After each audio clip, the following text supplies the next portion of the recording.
नमस्कार। क्या आप जानते हैं कि तोते के शाप के कारण माँ सीता को गर्भावस्था के काल में प्रभु श्री राम से अलग होना पड़ा था।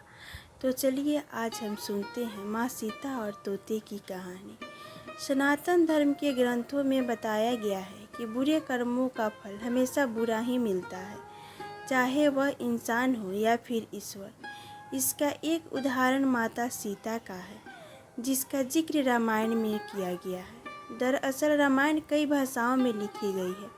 अलग अलग रामायण में कई तरह की दंत कथाएँ मिलती है, जिनसे कई लोग परिचित नहीं हैं। इस कथा के अनुसार माता सीता को एक तोते का शाप मिला था, जिसकी वजह से उनको भगवान राम से अलग रहना पड़ा। पहले माता सीता को वनवास के दौरान रावण अपहरण कर लेता है और उसका वध करने के बाद माता सीता के साथ भगवान राम की अयोध्या में वापसी होती है। फिर धोबी की वजह से माता सीता को अलग रहना पड़ता है। हम सबके मन में सवाल उठता है कि राम तो भगवान है, फिर वह अपनी पत्नी से अलग क्यों रहे। इसका एक कारण यह भी है कि माता सीता बाल्यावस्था में अपनी सहेलियों के साथ बगीचे में खेल रही थी। वहीं बगीचे में एक तोता का जोड़ा पेड़ पर बैठा था। तोता का जोड़ा भगवान राम और माता सीता के बारे में बातें कर रहा था। उनकी बातों को सुनकर माता का ध्यान उन पर गया। मादा तोता बोल रही थी कि अयोध्या के राजकुमार राम काफ़ी प्रतापी राजा होंगे, उनसे माता सीता का विवाह होगा। तोते के मुख से भावे पति का नाम सुनकर माता सीता अचंभित हो गई। उन्हें अपने बारे में और जानने की इच्छा जागृत हुई। इसलिए उन्होंने अपनी सखियों से कहकर दोनों पक्षियों को पकड़ लिया। फिर उन दोनों को पुचकार कर पूछा कि तुम दोनों को भविष्य के बारे में इतना ज्ञान कहाँ से प्राप्त हुआ। तब पंछियों ने बताया कि इससे पहले हम महर्षि वाल्मीकि के आश्रम में रहते थे, जहाँ हर रोज राम और सीता के जीवन के बारे में बताया जाता है। इसलिए उनको दोनों के बारे में हर चीज़ कंठस्थ याद हो गया है। सीता जी ने पंछियों से कहा कि जिस जनक पुत्री सीता की तुम लोग बातें कर रहे हो, वह मैं ही हूँ। मुझे मेरे और मेरे राम के बारे में और भी बातें जाननी है।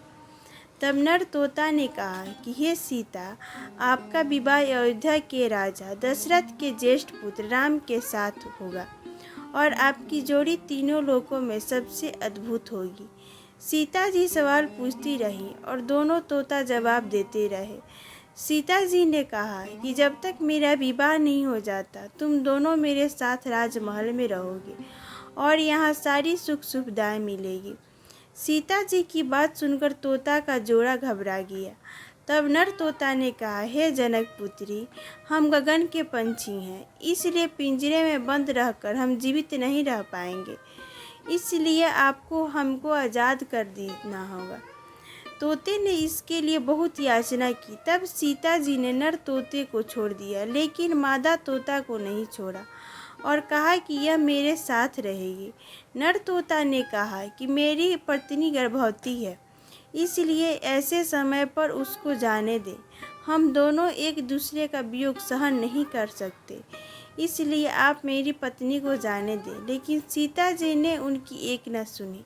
इस पर मादा तोता को बहुत गुस्सा आया और शाप दिया कि जिस तरह तुमने गर्भावस्था में मेरे पति से मुझको अलग कर दिया है, वैसे ही गर्भावस्था के दौरान तुमको भी पति वियोग सहना पड़ेगा।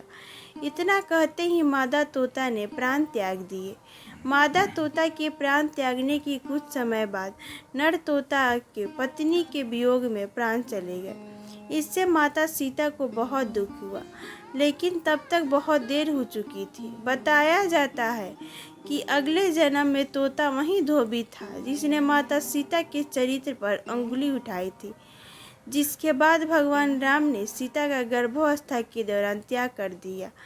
तब माता सीता महर्षि वाल्मीकि के आश्रम में पहुंची और वहां उन्होंने लव कुश को जन्म दिया। Thanks for watching. Please like, subscribe and share.